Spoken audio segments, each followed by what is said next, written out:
Yes, y'all. Back again in your video scope. You got no hope, as we're always dope. It's your 3 expert cartoonists. You know what it is. Hello. Guys, I'm so excited to be back with you again on this fine October Wednesday night. When you see these 3 smiling angelic countenances, you know some things are to be true. One, we've already covered that it's Wednesday. It must be 8 p.m. EST somewhere in the world. And also, it must be Pinch Me, I Must Be Dreaming time. Welcome back to Pencil to Pencil, your favorite creative live cast brought to you by real cartoonists.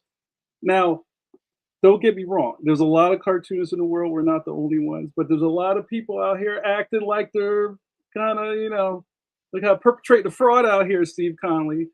They don't have pedigrees like us, right? So we're going to have a really great time tonight. Let's do some introductions. My name is JAMAR NICHOLAS. I'm your first host.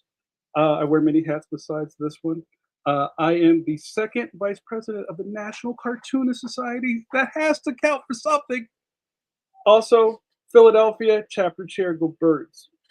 Also, I have a graphic novel middle grade series at Scholastic Graphics. Leon Extraordinary is the name. Leon Worst Friends Forever is in stores now. Leon 3 to be announced, title to be announced coming out. I know, I'm going to keep teasing it until it's time, and we'll do a really cool reveal, but not yet.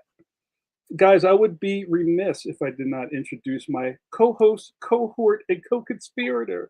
He is on a media tear, defending the World Heavyweight Championship of webcomics. He was just in Biloxi, Mississippi, who just crawled out of a steel cage. I'm very excited that he's in one piece. Guys, by God, it must be Stone Cold Steve Conley. What's up, Steve Conley? Gentlemen, it is so good to see you. I'm beginning to think you're confusing me with somebody else. Just take it. Take the flowers. My name is Steve Conley. I write and draw your 17th favorite webcomic. It's up this week. You really like the latest one I did.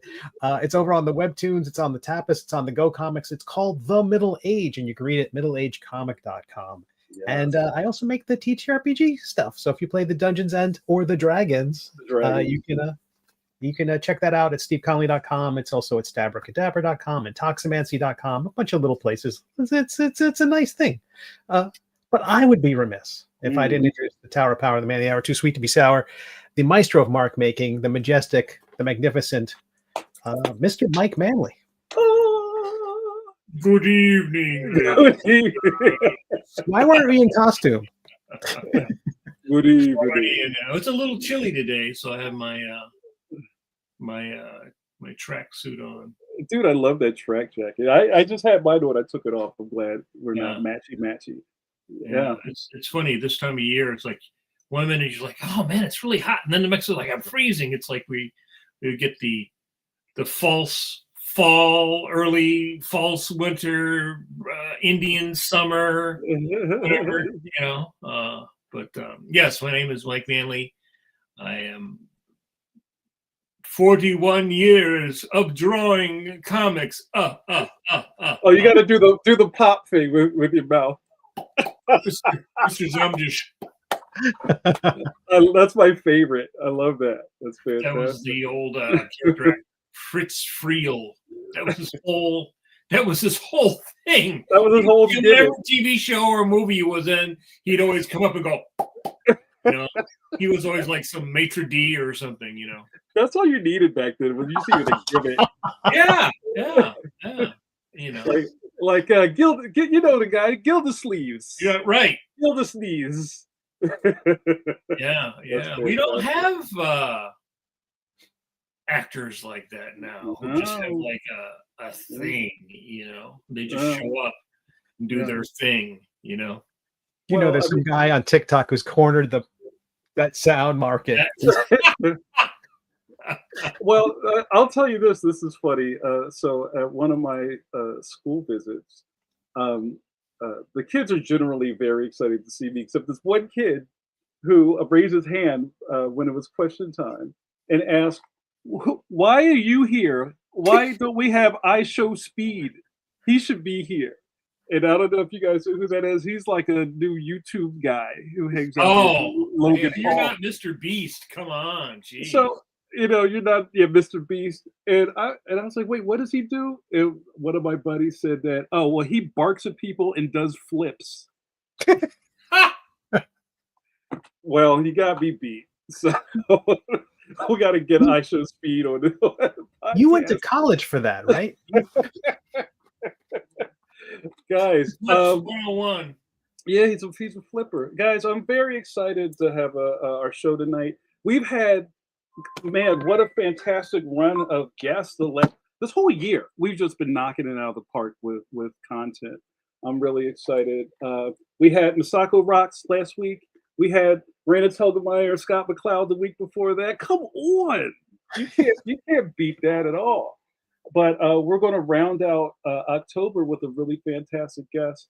I'm just going to jump right into it. I had some banter, but I just want to jump into this because I'm sure the chat is really excited. Benjamin L. Clark is here. And let me move some of this stuff. There's too much artifacts. Okay. Benjamin L. Clark is here, a fantastic writer and also curator of the Charles M. Schulz Museum in lovely Santa Rosa, California, is with us in the green room and picking his way through the Chex Mix. I put into the chat and hello chat. If you're new here for the first time, you're in for a treat. I put into the chat early, and maybe new people can do this. Earlier, I said, "Who is your favorite Peanuts character?" Put it in the chat, and I'm very excited by what we're coming up with. Maybe I'll ask my expert host, Mike, who's your favorite Peanuts character?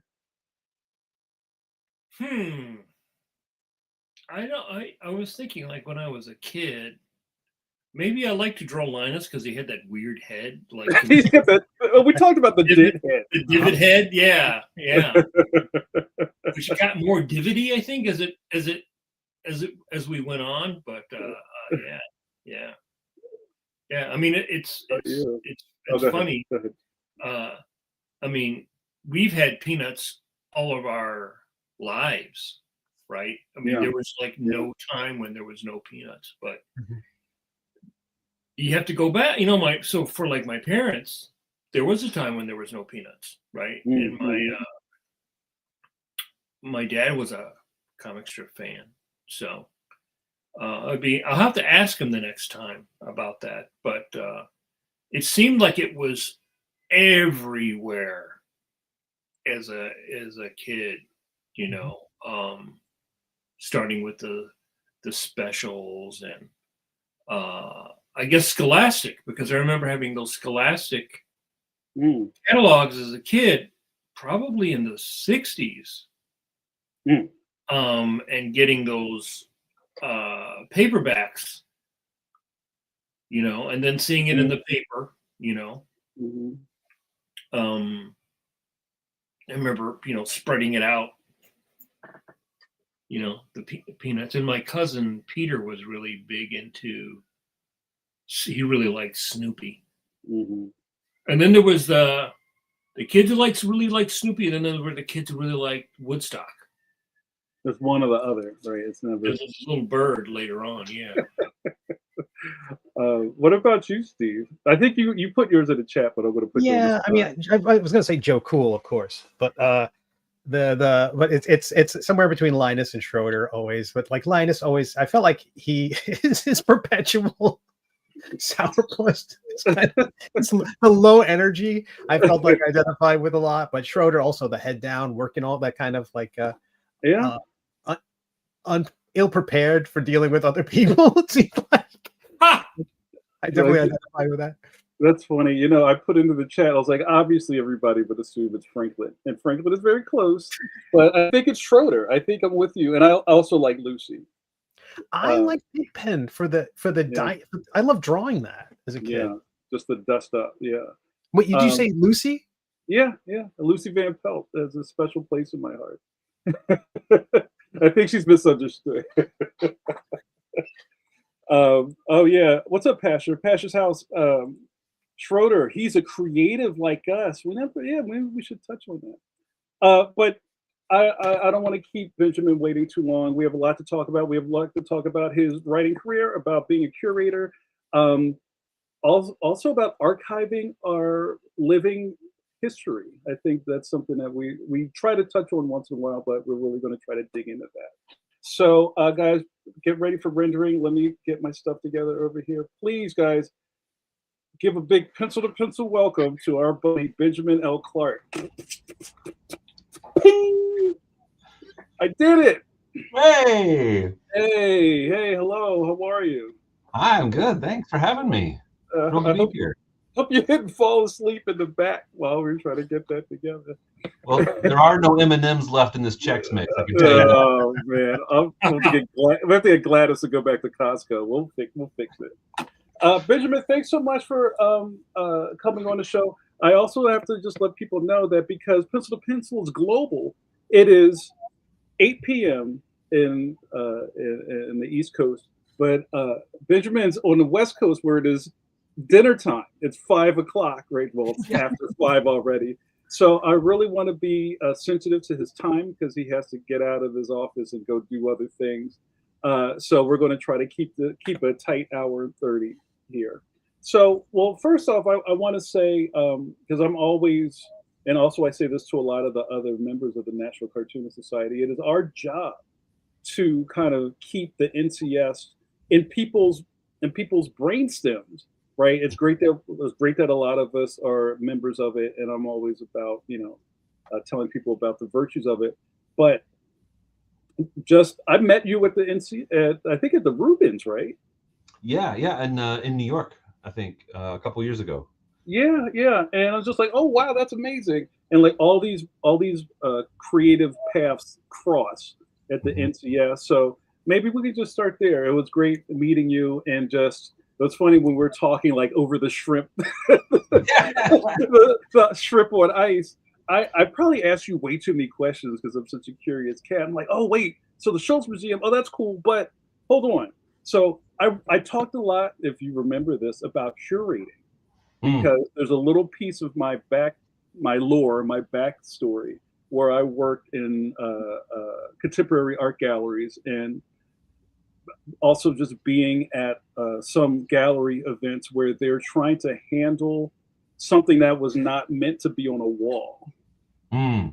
and just like how kind of like a new language is being created with just kind of dealing with newspaper art or comic strips or anything like that in a gallery setting. So maybe we could talk about that. How did you kind of fall into being part of the Schulz Museum? Oh gosh. Well, my background's in history, and by the time I was like in 7th grade, I knew I loved history, and there's a classic Peanut strip actually that says, the world is full of Mondays, and and I kind of had that realization too. It's like, oh, I'm gonna have to get a job someday. I better get a job I can, like I could be cool with, forever, So I'm like, well, what's history and what do you do? It's like a teacher. It's like, I don't know. And it's like, I already knew by then I didn't want to really be like a classroom teacher. So I was like, the antenna were up and out. I'm like, what do you do? How's history even get made? Like, who does that? And so that's kind of where it started, actually. And so I got degrees in history, and I actually kind of started out in archaeology. And then I realized archaeologists don't have health insurance. And so I was like, well, who does?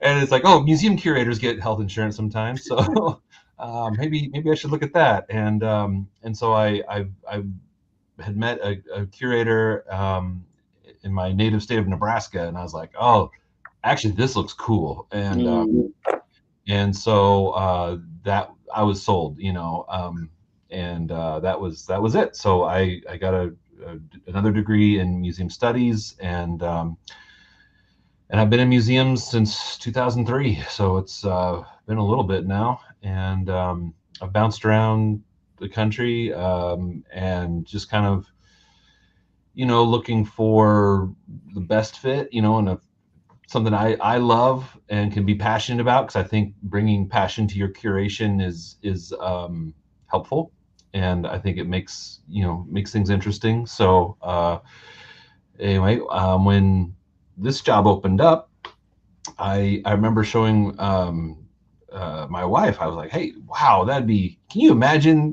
being the curator for the Schulz Museum, go live in Santa Rosa, California? It's like, that would be incredible. And she's like, well, why not you? And I was like, oh, no.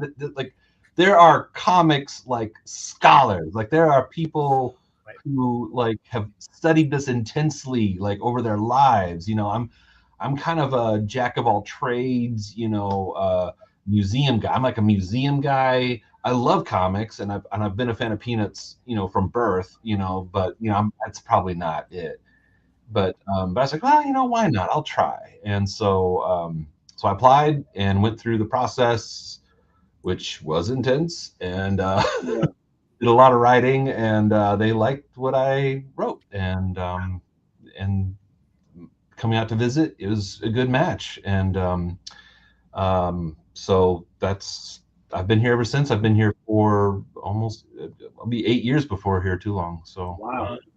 So yeah. Why don't you unpack that a little bit, just to give people an idea of, we kind of know what maybe a curator does at the Met, or or like a a dinosaur museum or something, but you're right. We don't really think about.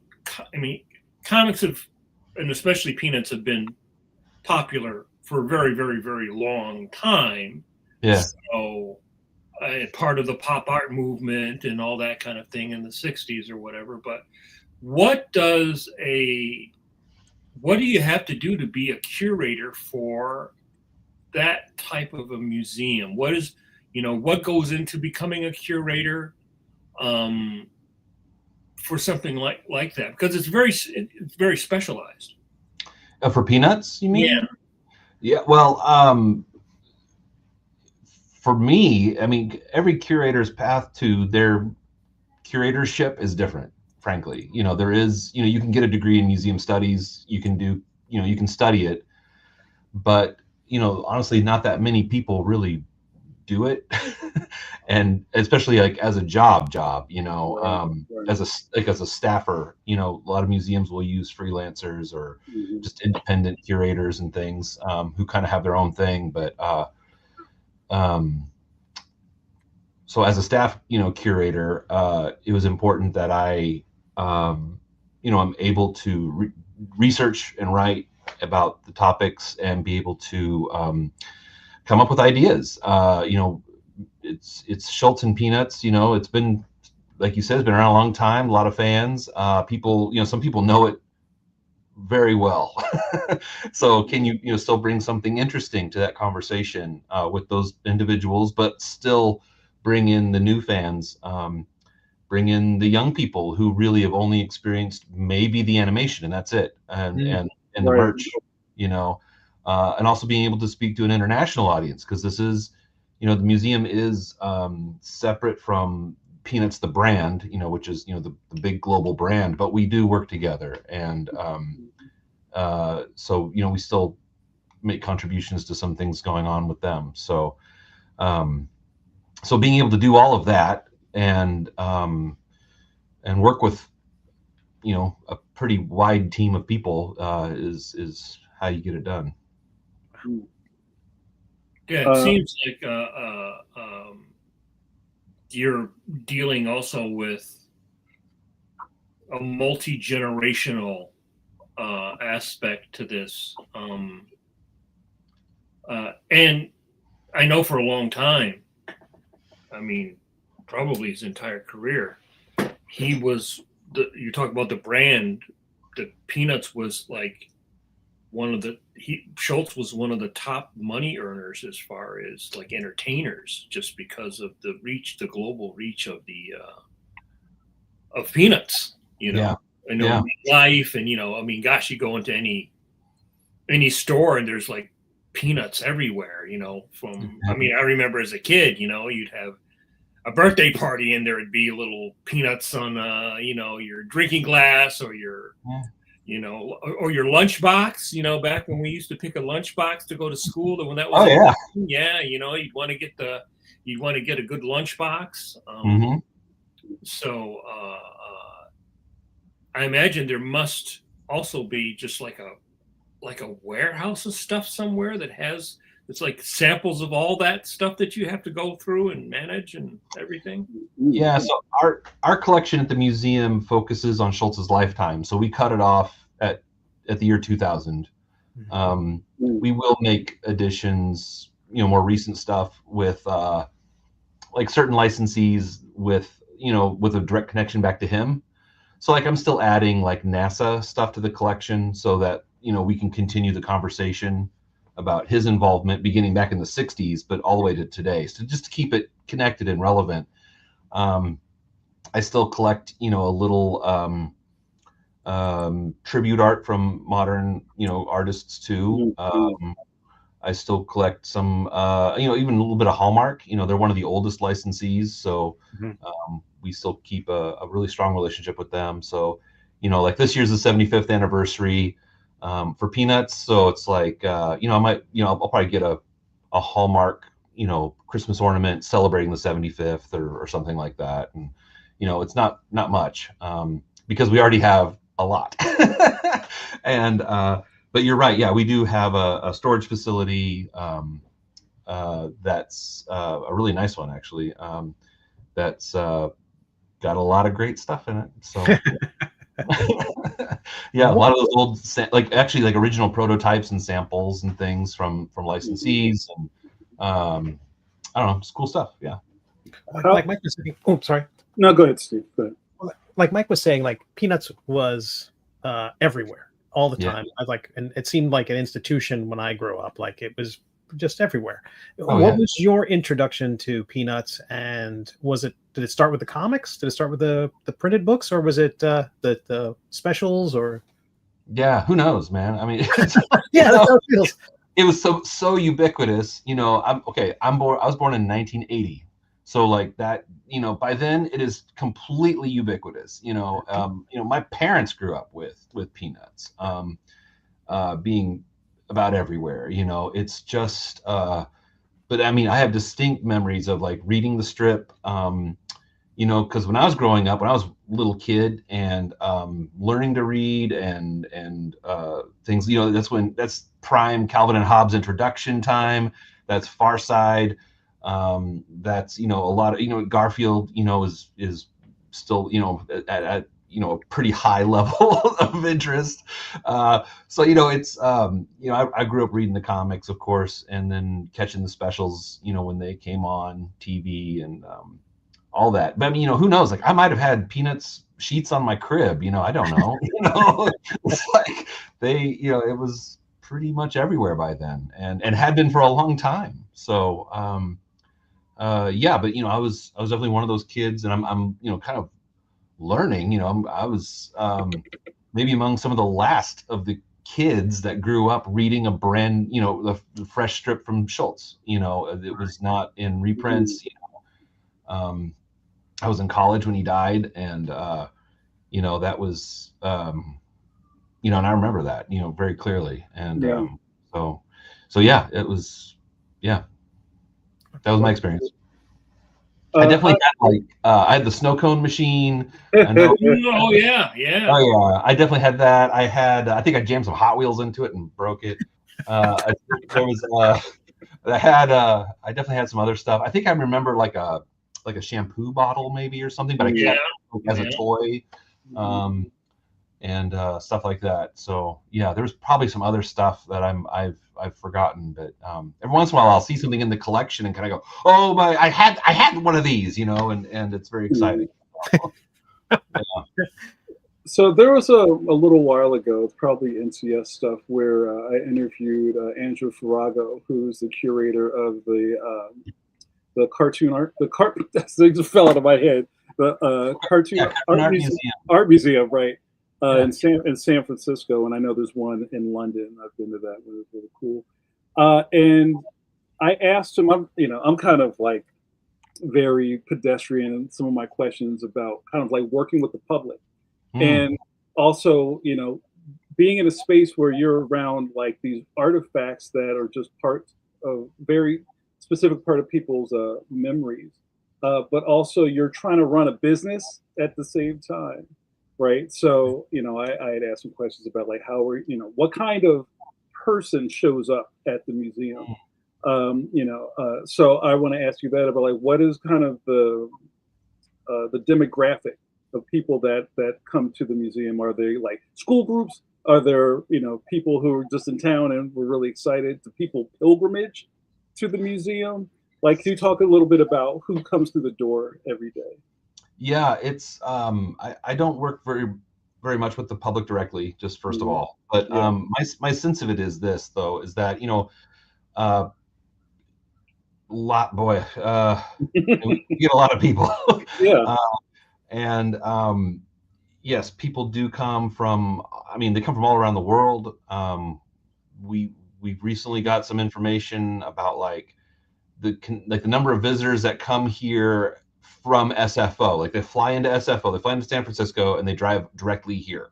And it got the attention of like some tourism board people, and they were very interested in learning more about what's going on. So it was, you know, it's we see a lot of that. People come here. Yeah, pilgrimage is definitely the right word. This is like, you know, a bucket list destination for some people. They will come here one time in their life and they have to do it.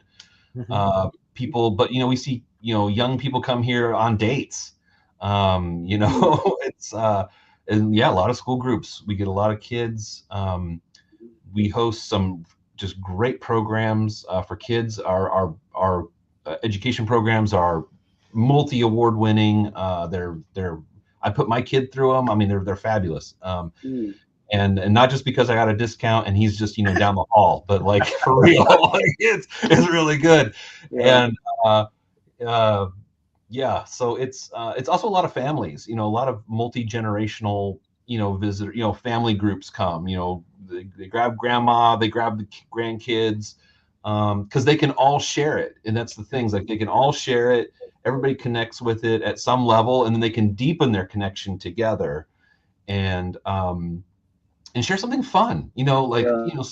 It's a fun subject, and it works, for a lot of people. So we're seeing a lot of people from all around. I mean, literally all around the world. So even even with a satellite location in Tokyo, we still get visitors from Japan. They come here to visit us after they've already seen them. I suppose that's sort of like the people going to Ghibli to visit the Miyazaki museum. Yeah, I suppose it's the same thing.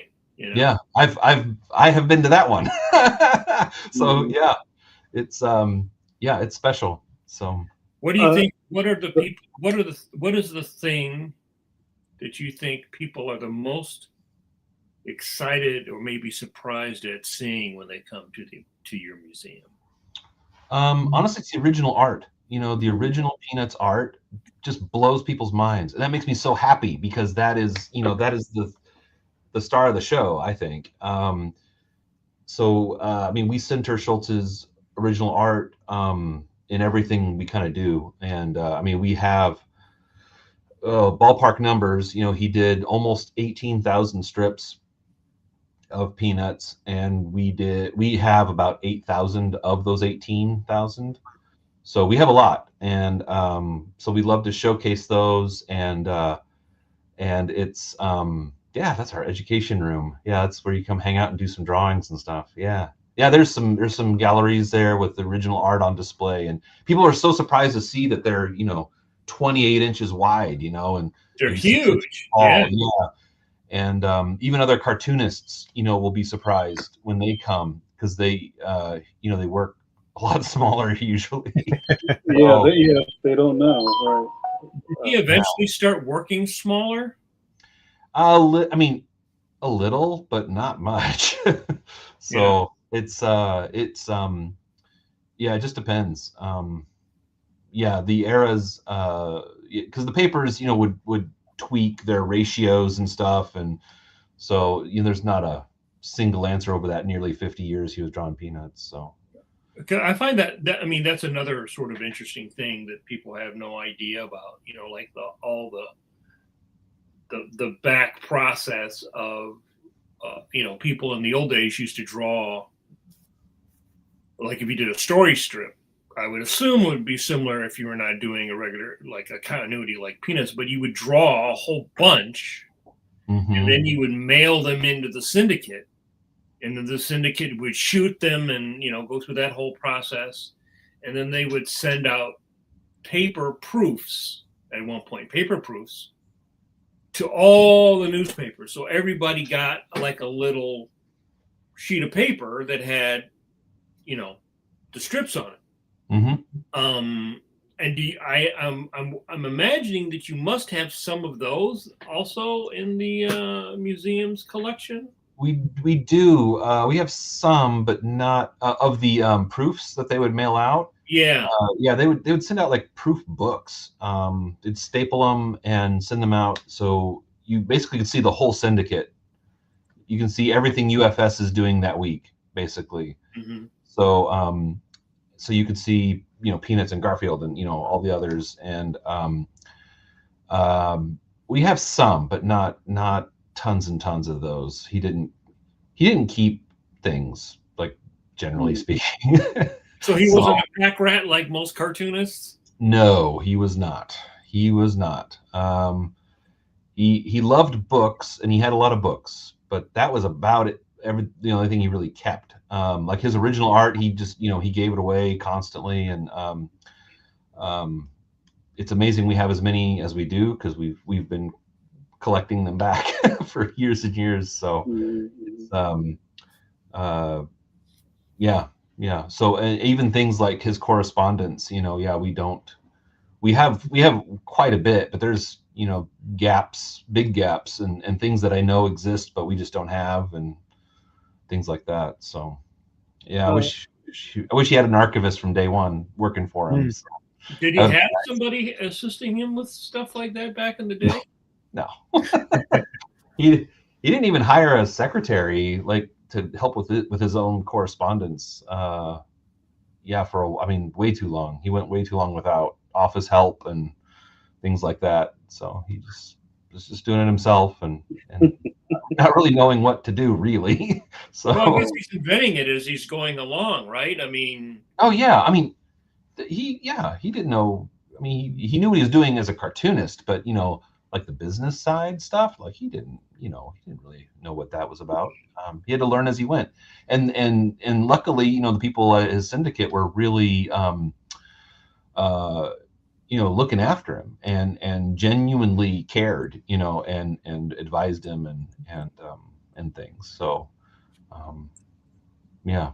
The chat is starting to fill up with some questions, and I'm very excited about that. But Oh, while they're ginning up some questions, I had some more kind of protocol things to ask you.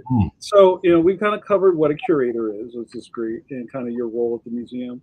Can you tell us about how you program for, like, are you programming for like a seasons or a year or 5 years out? Like, how are you kind of plotting out what is going to go on the walls over a period of time? Yeah, I do like 5 years at a time.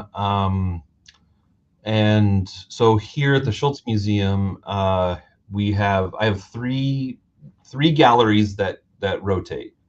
We have some permanent spaces that still need looking after, and they do get updated every so often. Just kind of depends. But I have three kind of main galleries that are on a schedule, and this is what we're doing.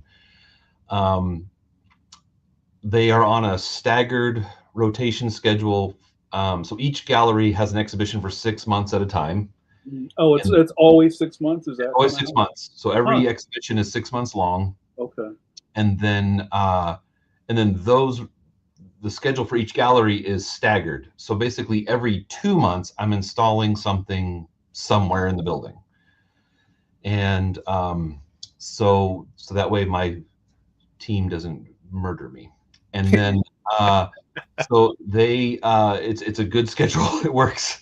Yeah. And the three galleries, there's kind of a small and a medium and a large. And so the small gallery is the way the shape of it is pretty limited. It's basically two walls that face each other on a mezzanine that have glass railings on each side. So it's not a huge space, and it's just these two walls, and we can't do a lot. It's not like, a lot of floor space to do a lot of other things. So, but we can get creative, but it is small, so it is great for going deep in a really tight topic. Like I did one of my favorite, like a personal favorite, I really enjoyed putting together not very long ago, was about how Schulz used Zipatone. That was in that space. It's a good space for the Zipatone thing, because not that many people are going to be wanting to spend a couple hours on Zipatone, but some of us will want to spend a little time with it. And then we have our medium-sized gallery is the format is very spare. It's where we put all original art. It's only originals, no reproductions, no nothing like that. And it's all originals. So and it's just like the very art museum kind of gallery, if that makes sense. So very direct label writing, no bells and whistles, no interactives, no nothing like that. And which is also fun to put together, because we can do different topics and do, I don't know, it's really fun to work with that format. And then our biggest gallery is kind of like the let's go nuts. And we do, big graphics, big everything, big interactives, all kinds of stuff in that space. So it's that's kind of the format. And so we will plan that out though for years, because it takes that long to kind of put together everything. Doing like research and just gathering the stuff.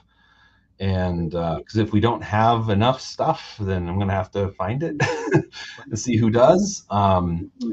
There's some exciting stuff down the road, and we'll but that's so right now my schedule's out to like 2029. So I know what I'm doing every week until then. So, Like I'm nodding like very knowingly over here because like yeah, that's just how it works. And I'm always surprised how much people have no idea how much work goes into planning a space like that. Especially at the Schulz Museum is a freestanding space. It's not like part of a university, you know, it's not like the Billy Ireland at OSU. Yeah. You know what I mean? It's like it's all you. Yeah.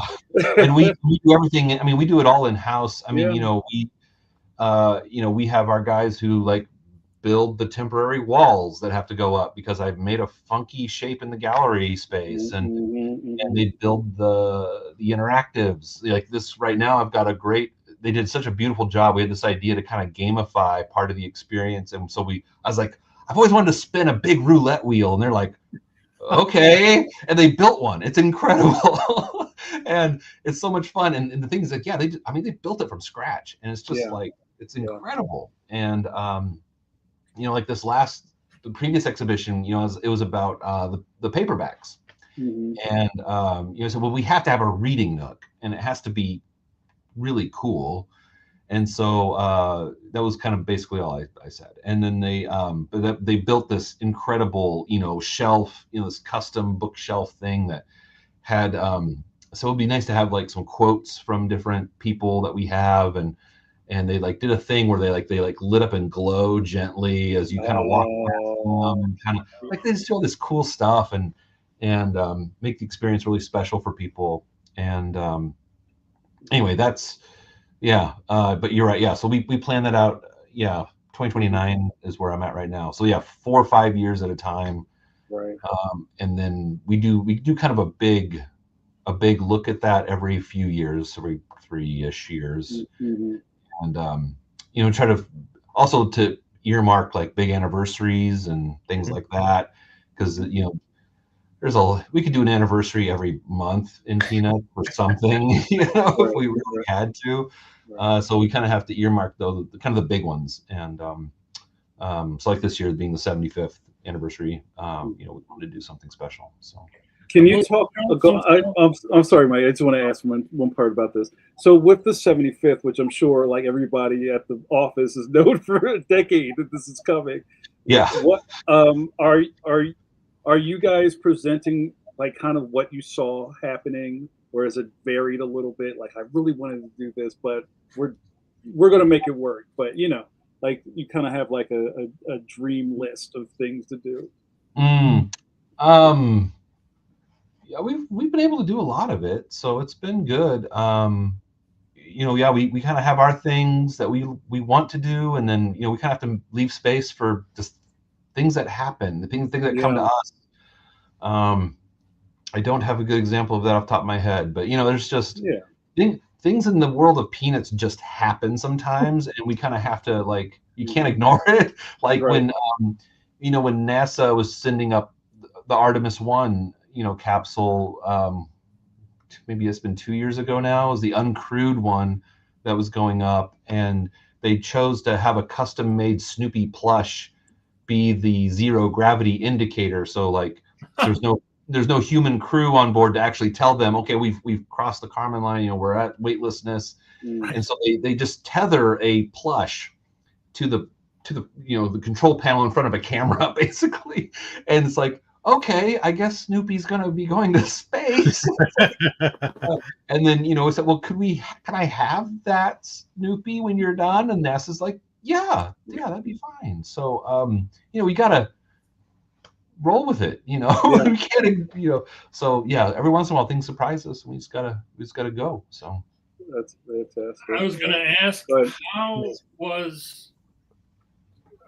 how much was Schulz, or was he involved in the museum, the building of the museum, and what he would imagine he wanted for the museum? Because I imagine that's kind of a different headspace to be in, Yeah, so they started kind of talking about it in at least by the mid 90s, it was kind of a, topic that came up.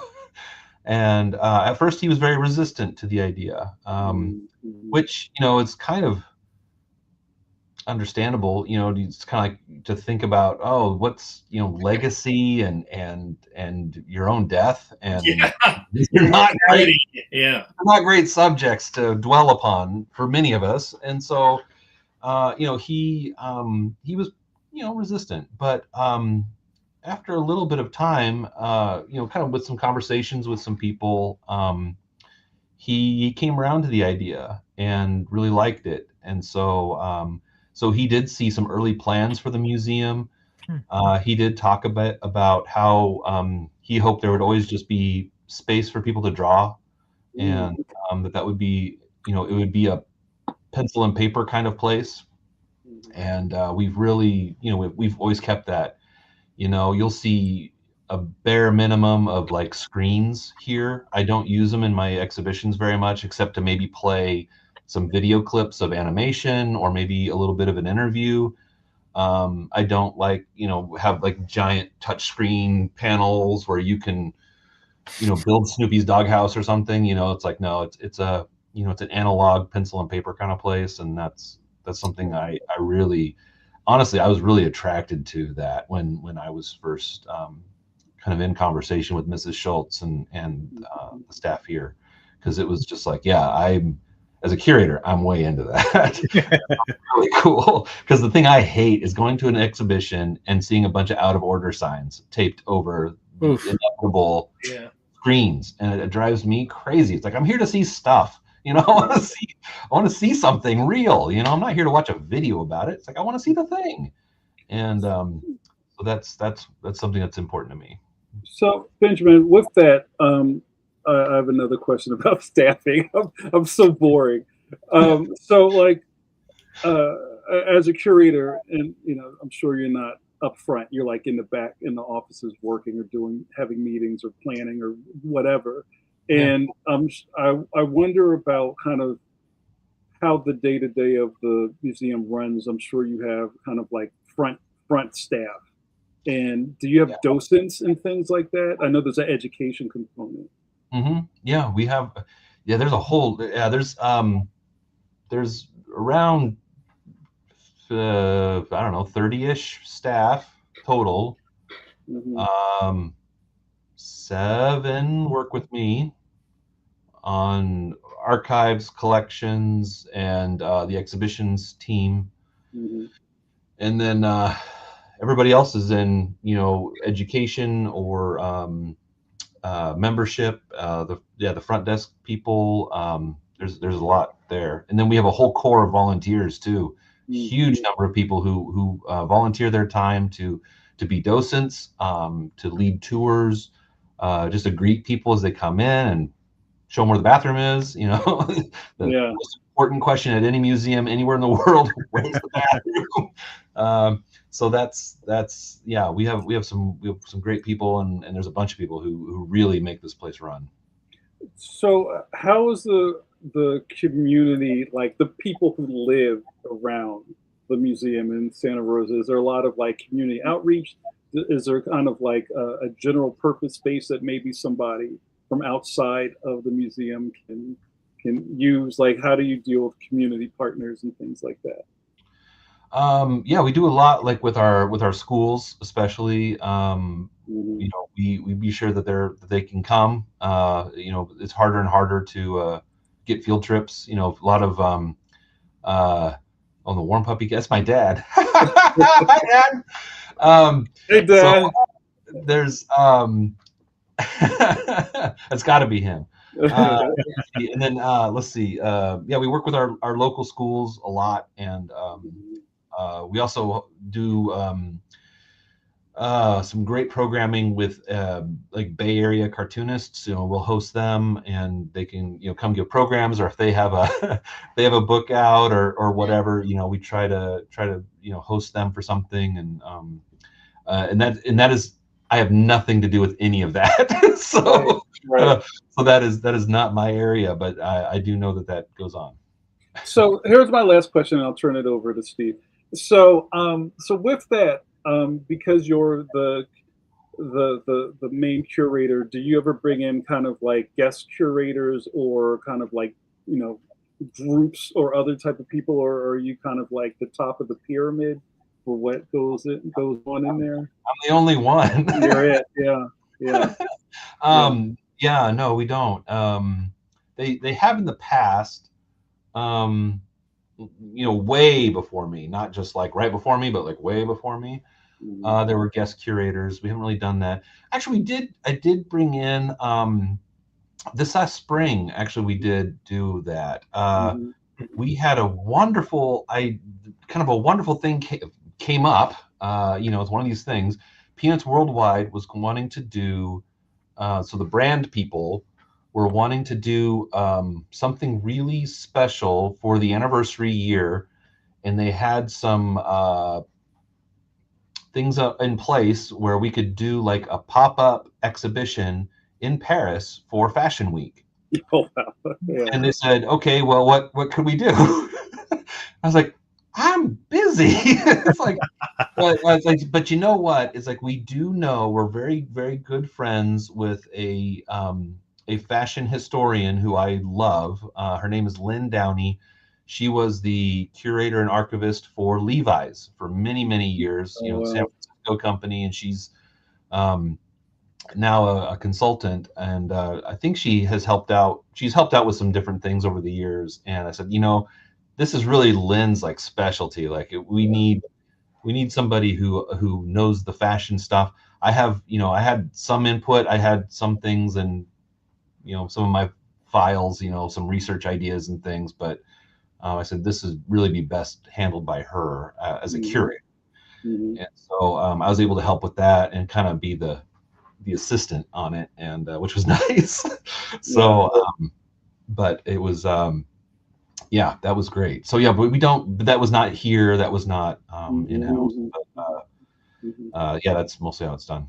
And that my question was not to take your job, Benjamin, but more of was like you're managing a lot of things. And I'm sure, I'm sure you have to travel for work. You have to go to site visits.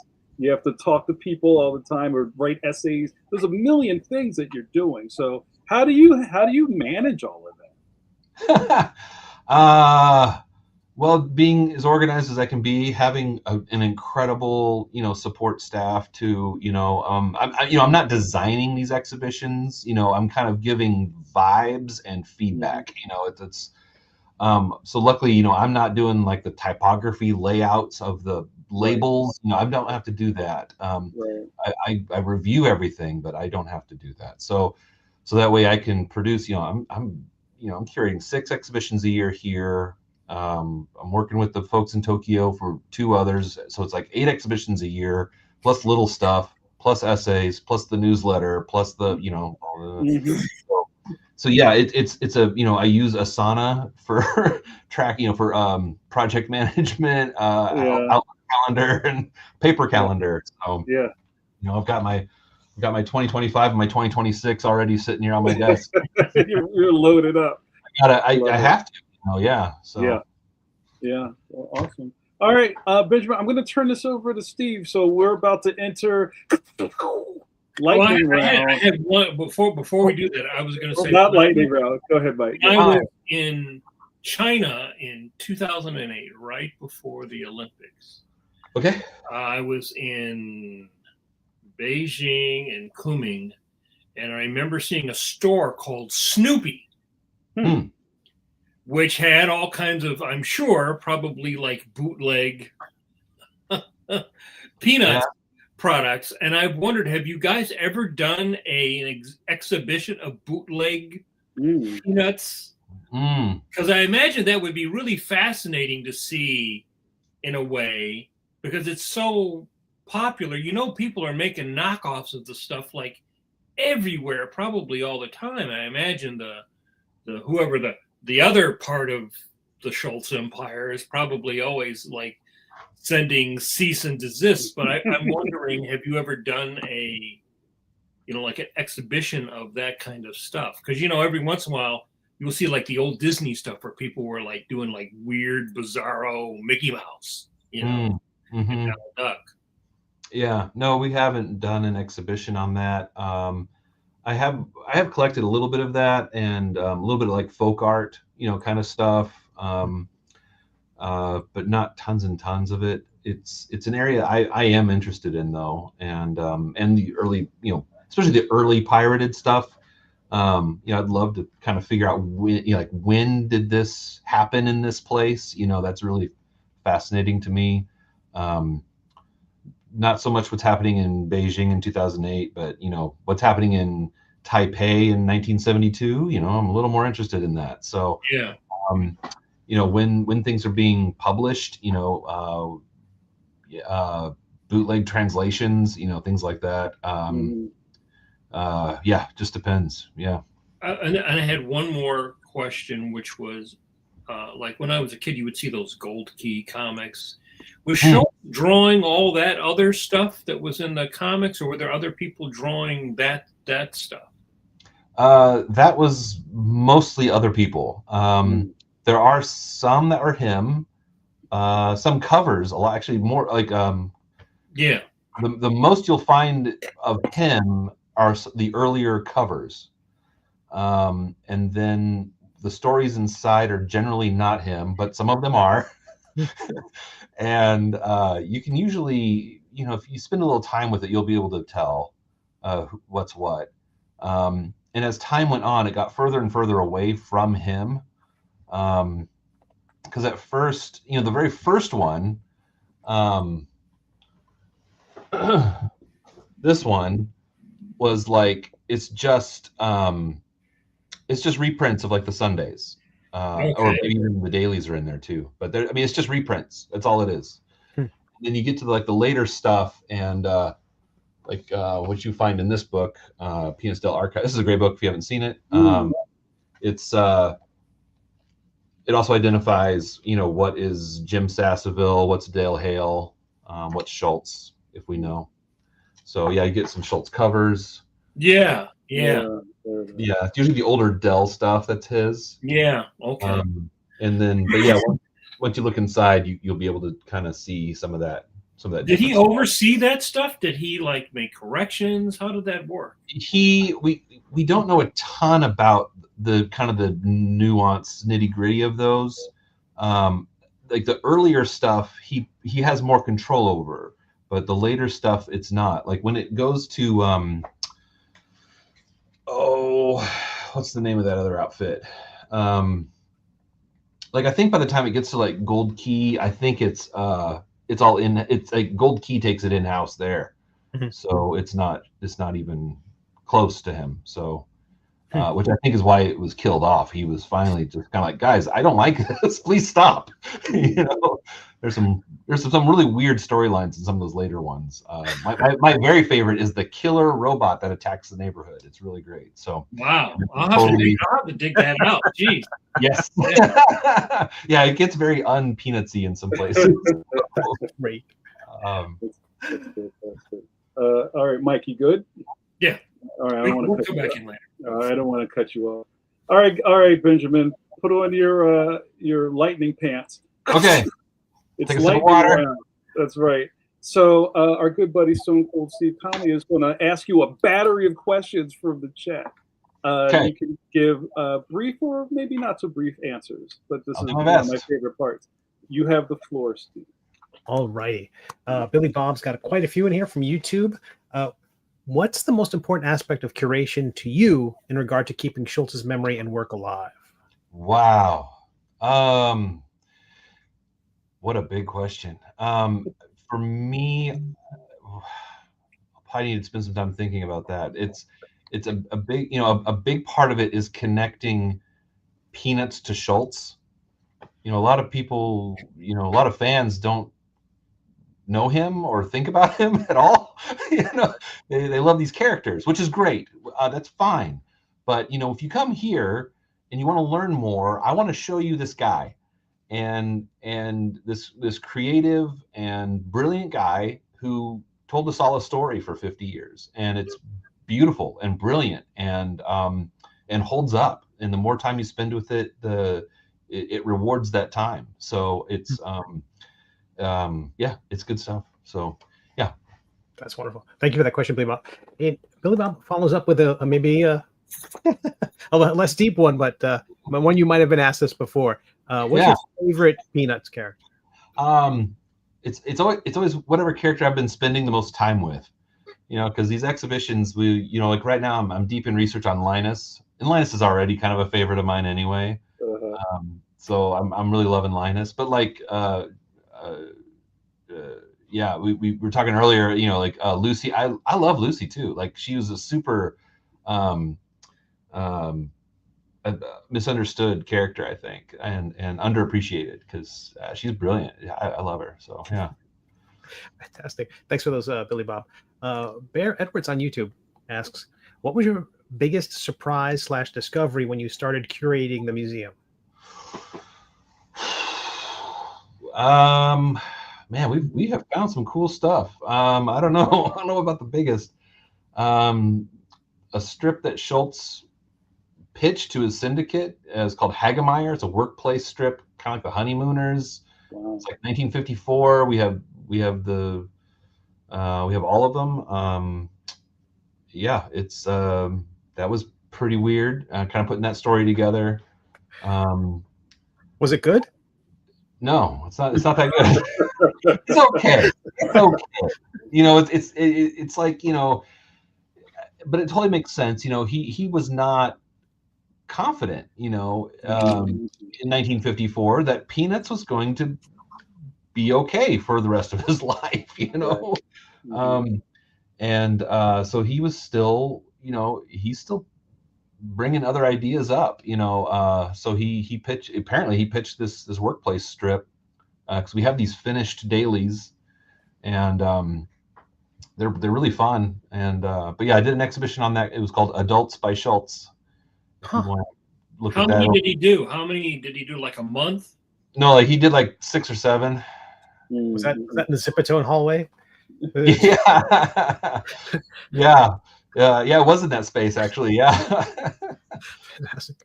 Thank you for that question, Bear. I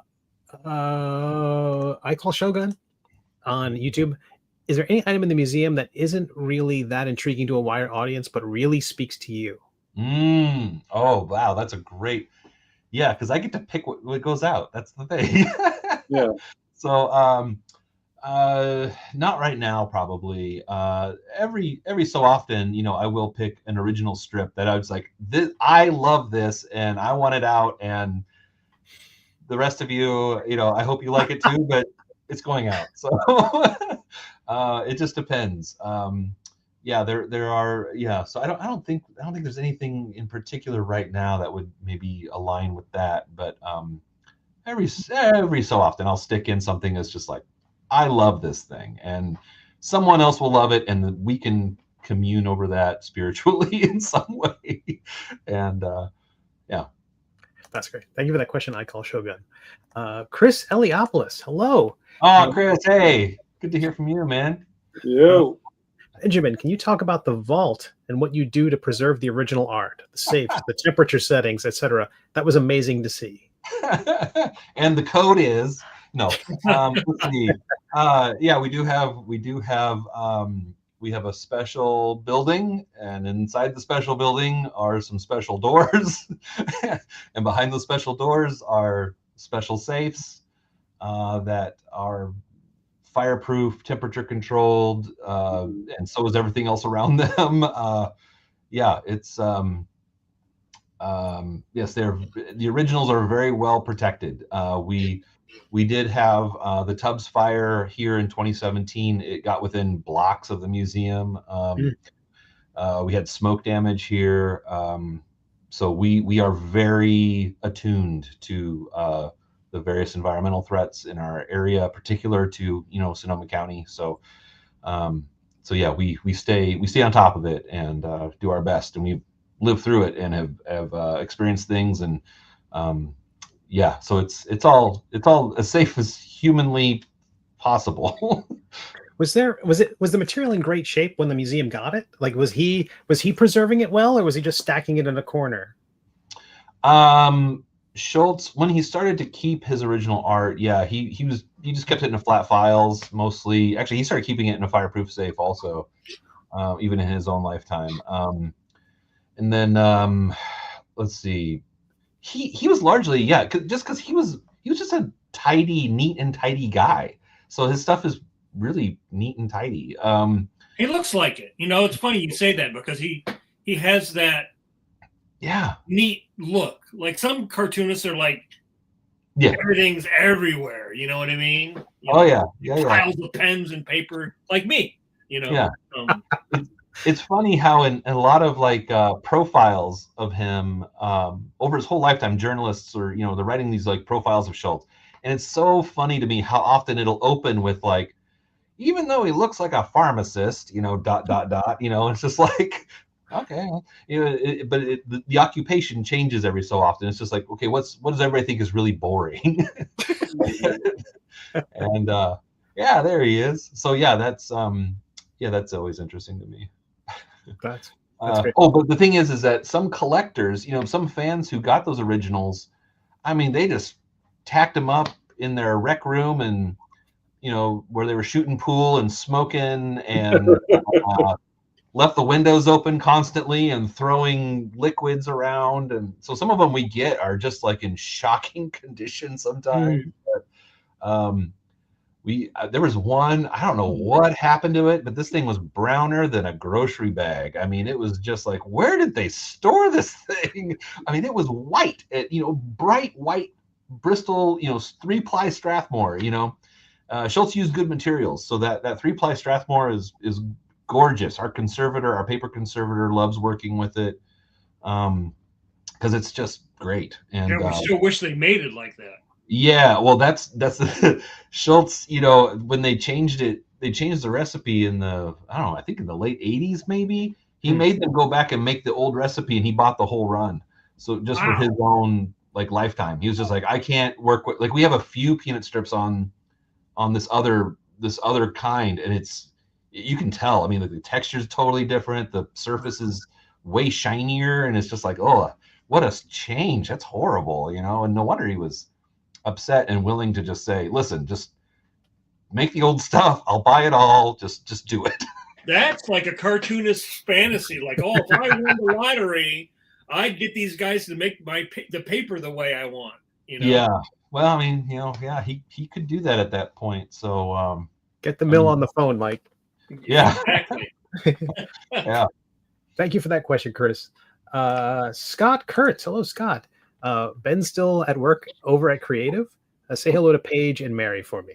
Yeah, I will. I don't work at Creative. I work at the museum just across the parking lot from them, but I see them all the time.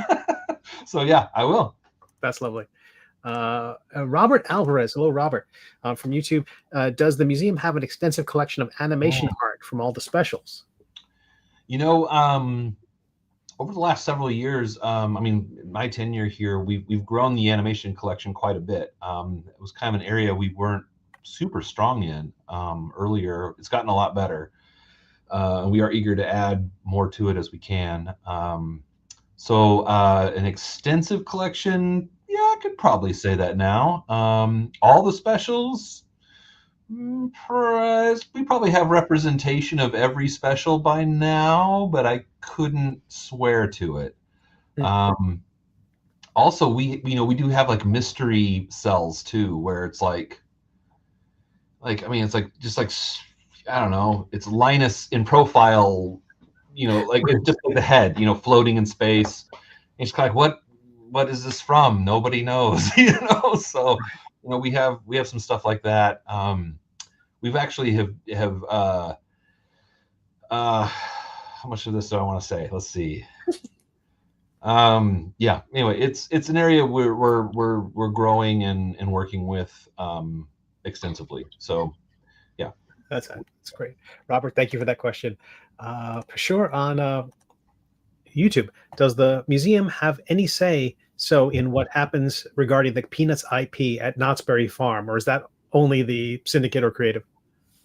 Oh, that would be only Peanuts Worldwide, and the Schulz Creative Associates, the Schulz Studio.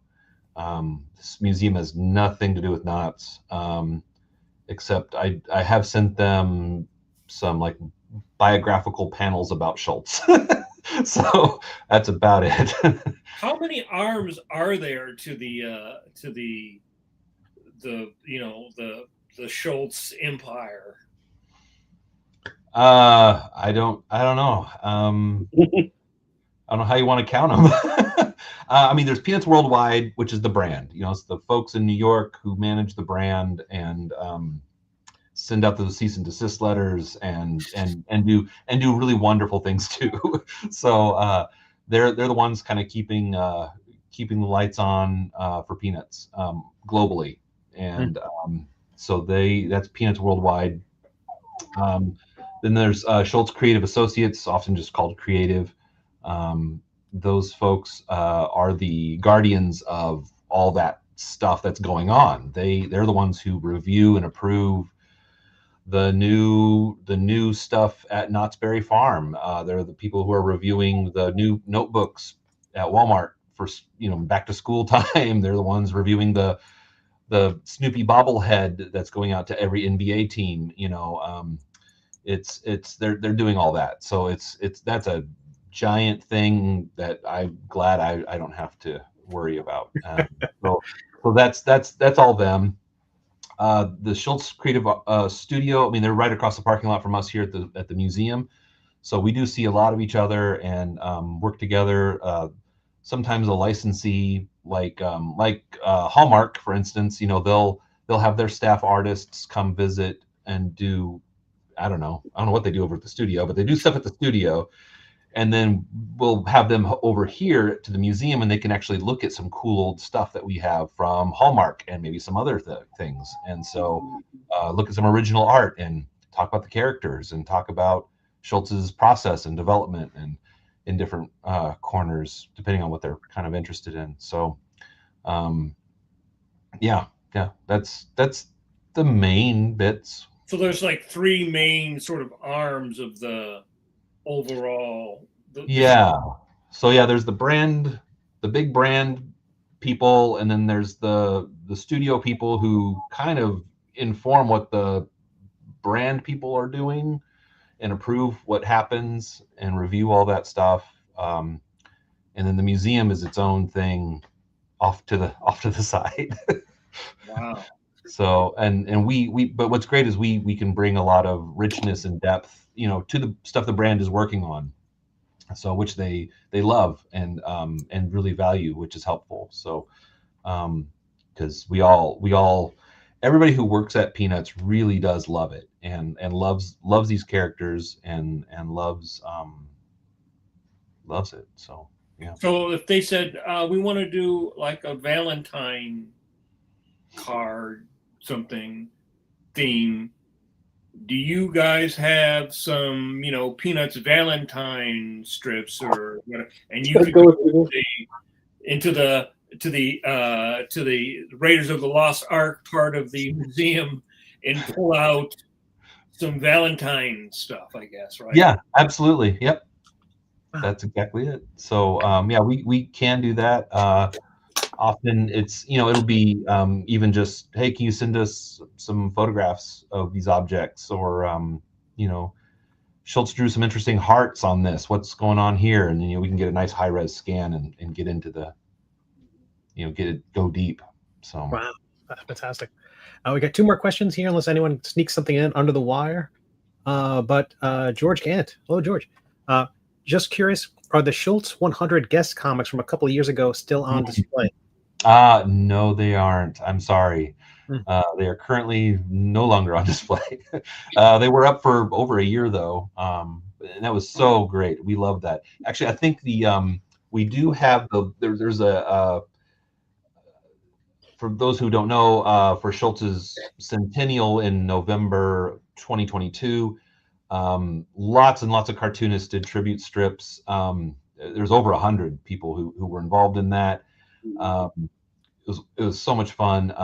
Syndicated cartoonists, independent people doing their whatever, and so we made a display of all that tribute art here, and we made a little like guidebook so people could kind of read, who actually, because I couldn't put labels on all of it because it was just big, and we did this gorgeous 100 out of all these pieces of art, kind of like a mural, and like a collaged mural kind of thing.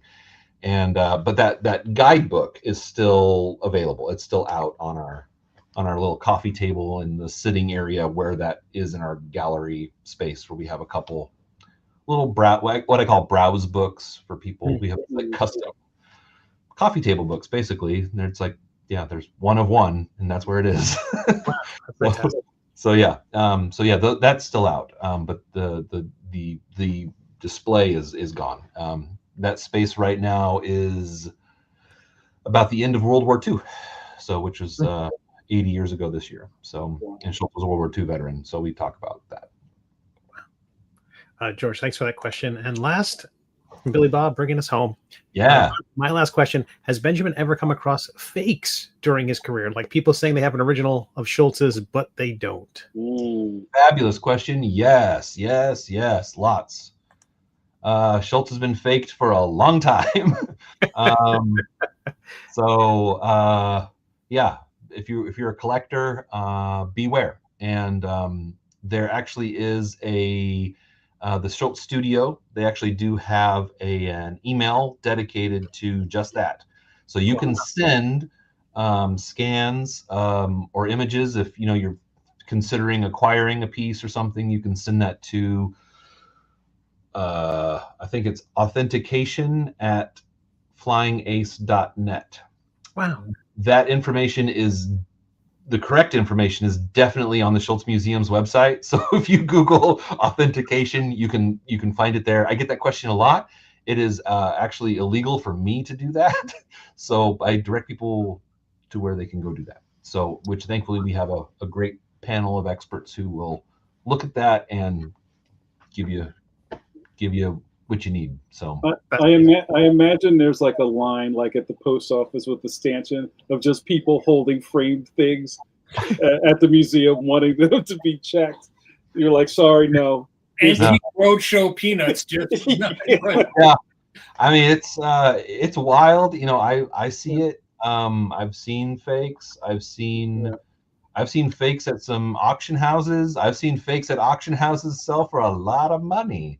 I've seen, very hardworking people who become collectors, and they get so excited and they bring me, oh, look, and it's like, I don't have good news for you. So, it's out there. So yes, definitely be aware. And like I said, he's been faked a long time. So don't let age on a piece fool you either. So please be diligent with your acquisitions. So there's a friend of mine, and a fellow cartoonist, and that's one of the things that he would do. You would go on eBay, and you always see, fake Peanuts, fake Jack Kirby drawings, fake drawings by all these.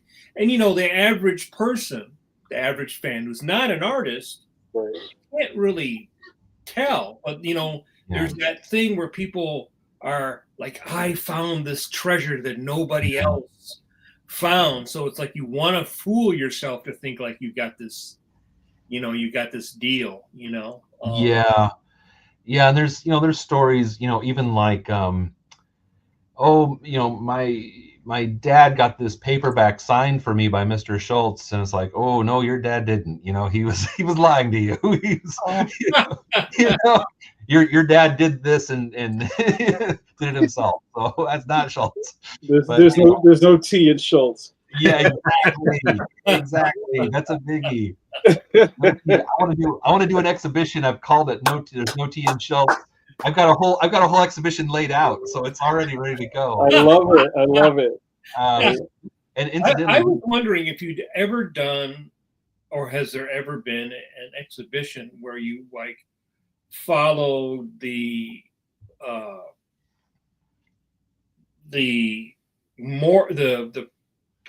how Snoopy changed over the years, because originally he was like a little dog, and he walked on, all the way, because Schulz, I think people sort of forget, it maybe depends upon when you were introduced to the strip. Yeah. What his characters were like, or what his line was like. Like you were showing those old comics, he had that very smooth early style, and then later on he kind of started getting that shake, and he incorporated that into his style. Yeah.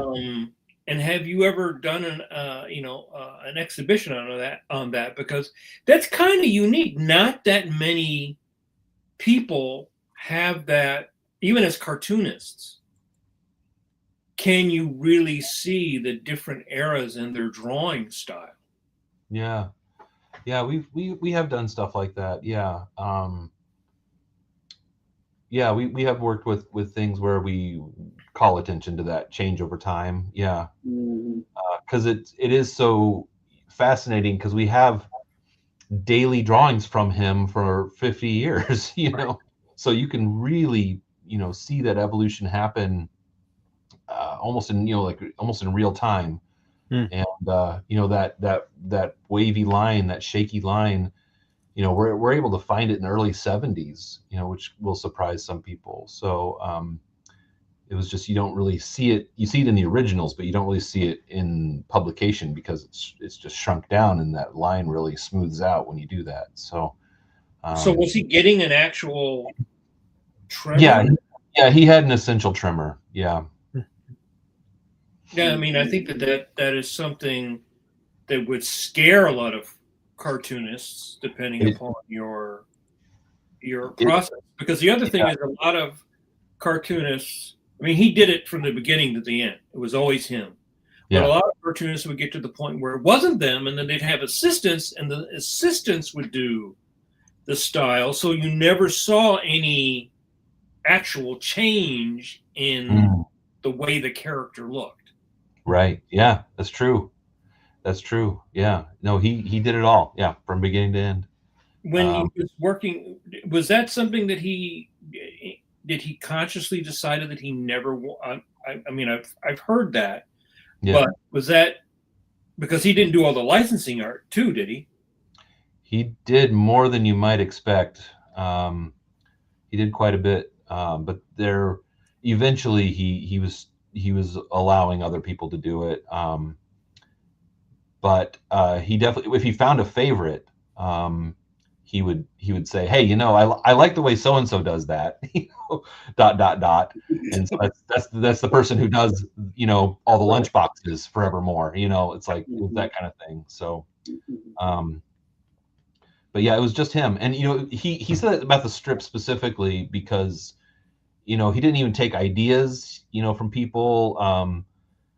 There's bunches of stories about like one Mrs. Schulz shared with me not very long ago was about how they had gone to the symphony, and they were leaving, and she made some kind of a little witty remark, and he laughed, and she said, oh, that wouldn't be a bad comic.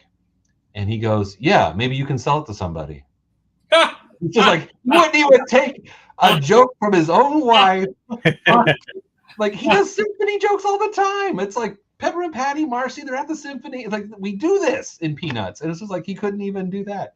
And he said it was because if someone complimented the strip, he needed to know that it was him, that he did that, that they were liking something he made, his idea, his art. And it's like, as a creator, it's kind of like, yeah, I get it. That makes sense. Yeah. And so that's why he was so protective of the strip, and why it was just him, and why he decided, like, okay, when I can't do it anymore, that's all there's going to be. It's not going to keep going after I can't produce it. So, yeah. All right, guys, pencils down. I said I'd be honest to your time, and I'm calling it. Yeah, thank you very much. Yeah, so on our way out the door, thank you so much for hanging out with us. Yeah. Would love to have you back on. I'm so excited to celebrate the 75th anniversary of Peanuts with you. What a fantastic guest. And I'm glad that we were able to get you in right at the end of October. We made it. We made it happen. Yeah, for the 75th. Yeah, this is fabulous. I hope you'll ask me back someday. I this is fun. I think we've still got lots more questions that we didn't even get to, so that's fabulous. I love it. Yeah, you can always people can always message us on our socials. The Schulz Museum is on your favorite socials, probably, and yeah, we're easy to find. So come find us. Well, thank you, Benjamin. I know you have a plane to catch, so I'm going to get you out of here. But thanks so much, and we're going to finish up the program. Everybody, thank you so much to Benjamin for having me on. Thank you. Thank you. All right, thank you. Take care. Thanks, Benjamin. Bye-bye. Bye-bye. Guys, what a fantastic episode. And I say this, and I say, what AJB, that, you know, all your dreams come true on Pencil to Pencil. I say it every week, right? Cricket shows up and you had your whole head in the oven scrubbing it out. I'm like, man, I wish I could be Benjamin L. Clark for the Schulz Museum. And look at that. Jamar got my letter. I love it. JAMAR NICHOLAS. Please get the man from the Peanuts Museum. So, you know, like now that we're, even talking about how when Schulz was, alive and doing his work, we all have these kind of things. It's like, even in the moment, you're like, I just got to get this stuff done. I got to do the thing. And people around you may be like, this stuff is precious. You can't, yeah. But then, later on, it's great to see, somebody is holding on to this stuff. Even, the old Marvel stories you hear from even Mike talk about people dumpster diving for comic pages because they just threw that stuff out. And somebody was thinking ahead. So it's great to see the museum kind of up and thriving. I was going to ask them about how they got through the pandemic. But they're still here, and I guess we just kind of moved ahead with that conversation. But also, I want to give a shout out to everybody, all of these different organizations that are archiving comic art and making sure that they are. Well, they are. Right.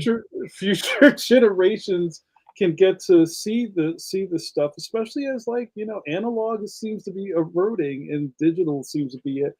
So shout out to the Cartoon Art Museum, San Francisco in London.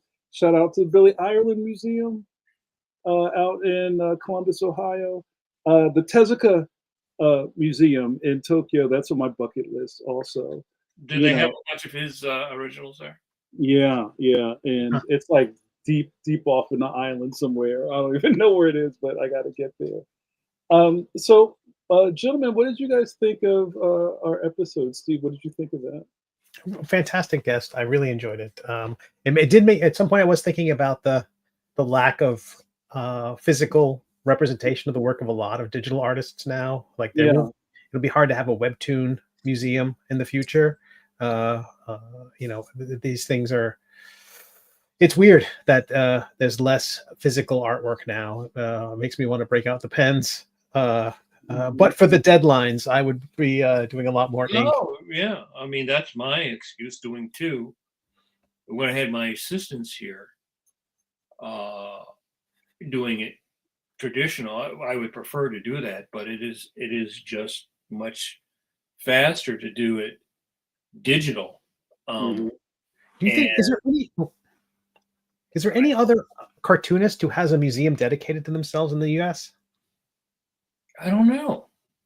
I mean, he's always the exception, I think, because I remember in the Forbes used to put out that list every year, and I think that for many years he earned more money than Madonna. He owned like $40 million, some crazy amount of money. And when you have that kind of money, then that allows you a certain amount of luxury to be able to do things like have a museum, take care of your stuff. And I remember reading somewhere where Milton Caniff was talking about, Schulz actually got the Milton Caniff Award. But I remember you know, when Kniff saw Peanuts, that really changed comic strips, the trajectory of comic strips. Peanuts did. And I remember reading some comment by Kniff saying it really made him think differently about comic strips. Right? I mean, there was that whole cycle. I forgot to bring up the question. I remember as a kid, my parents had a book. I think it was called like The Psychology of Peanuts or something like that. Okay. Remember they had it was a, you know, like a paperback or something. And I remember looking at it, and it didn't have tons and tons of, you know, it had some art in it, but like how kids are introduced to the strip probably starting in the 60s, I think a lot of kids were introduced like us to with the paperbacks.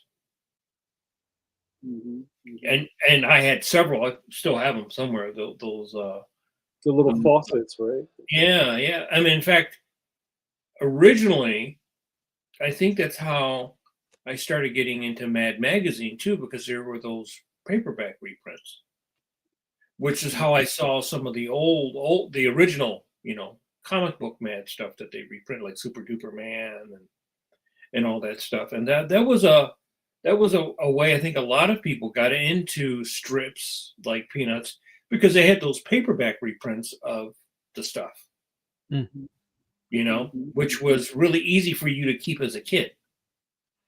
I think I might have mentioned this before, that my collections of Peanuts were my grandma cutting them out of the newspaper and gluing them into composition notebooks.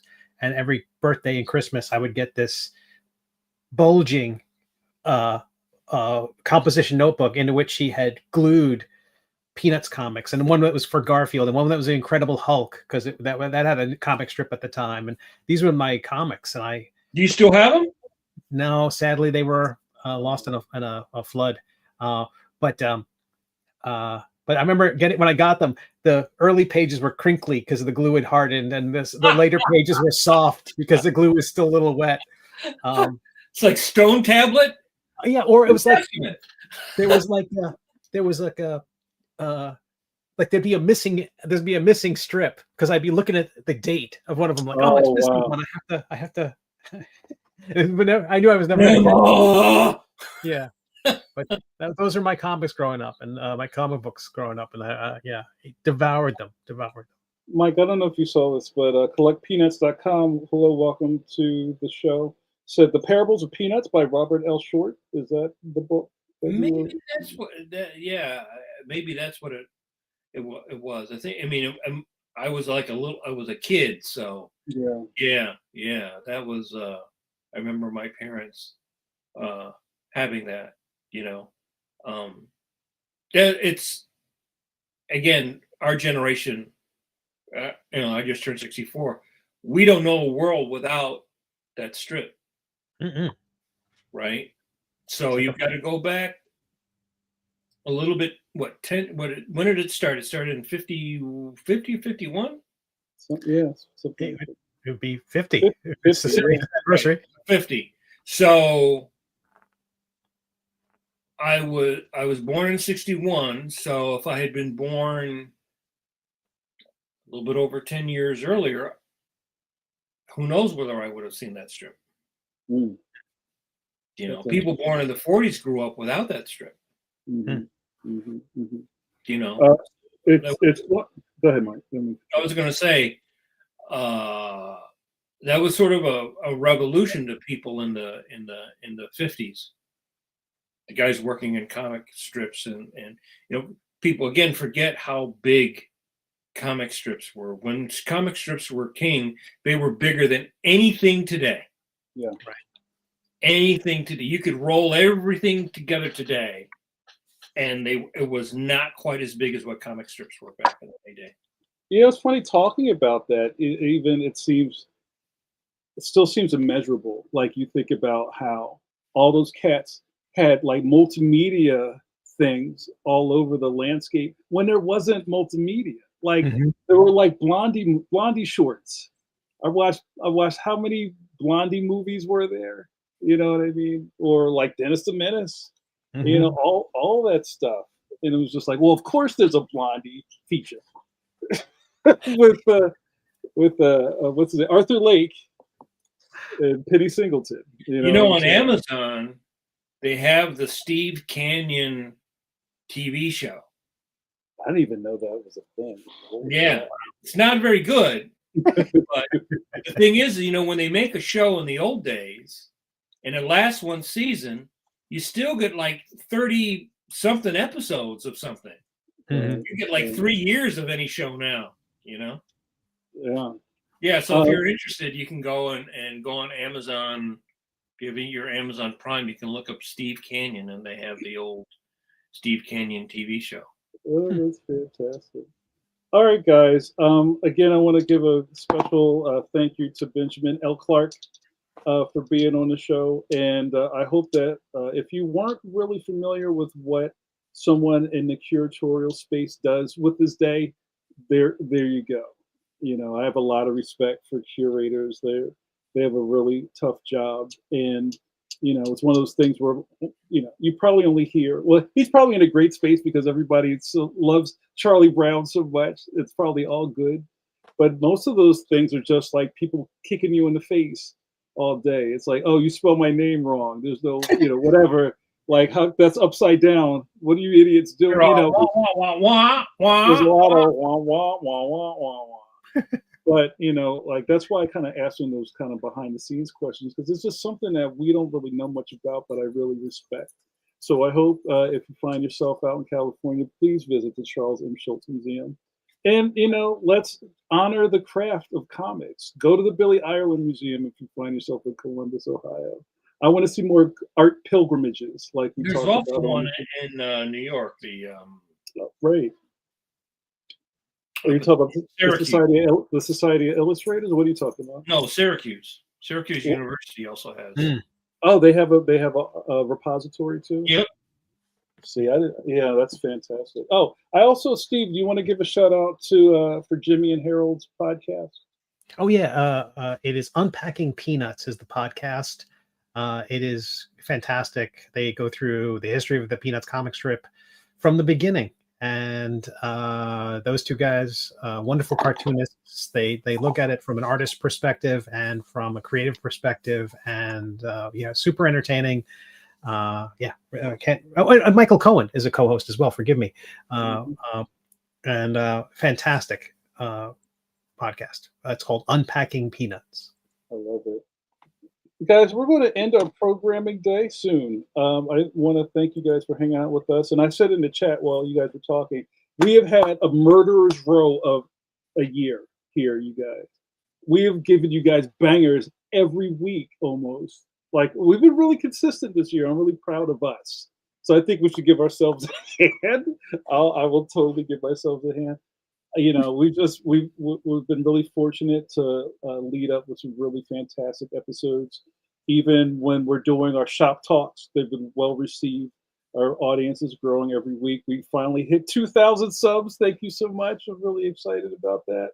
And, you know, we're just going to try to keep this going. And if you're watching now and you're not subbed, go right now and click that button. Yeah, it's really surprising how often I gotta go. Can you please press the like button? It's like it's right there. It's right there. Just click it. Like, yo, what else we gotta do for y'all? Cartoonists don't like to. Yeah, no. I don't think I will. No. I like you from afar. You know, it's like stroking a cat's fur backwards for cartoonists to like and touch a button. Ew. Mousing over it, but not. Yeah. I don't think so. You know, I still say, like, yo, real rap, we got y'all through the pandemic. Don't forget that. What was that pandemic? Oh, that's so old. that's so 5 years ago. But I wanted to give a little shot in the arm for what else is happening on our Pencil channel. Tomorrow, it's Coffee Break with JN returns. Dear John. if you read this letter, I'll be gone. The Coffee Break with JN will be returning tomorrow at 9 p.m. EST. Group is in session, so thank you so much for that. I'm really excited that we can bring this stuff to you live as long as we have. This is the 6th year we've done this, Mike. 6, soon to be going into number 7. Over 300 episodes. And I gotta give a tip of the bucket hat to Mike Manley. Thank you, Mike, for grounding us in this space. You are the center square, the Paul Lynde of Pencil. Ow. And Steve has been a fantastic shot in the arm. The 6th, 7th, and 5th man here. I'm keeping Brett's seat warm until he comes back. I mean, look at the graphics. Like, all this stuff we do every week. It's so professional. Like I'm calling people up. I'm like, Rain and Scott, I need your graphics. Oh yeah, no, yeah. Let me get Steve to chef that up real quick. That's what we're doing over here. Thank you, Steve Conley, and thank you for letting me make fun of you every week. So good sports all. So guys, we're gonna close this up. I gotta walk my dog. It's been great hanging out with you. Come back here tomorrow night at 9 p.m. to watch me drink a cup of coffee and run my mouth. What is his name? Cumberbund Bandersnatch told me in my ear. He said, "There's been a million outcomes, but there's only one where we do not wash our curvy hands and save the universe." See what I did? I did that. That's my undiagnosed ADHD at work. Thank you. Guys, thank you so much. I hope you had a great evening, and we will see you next time. See you in the funny pages.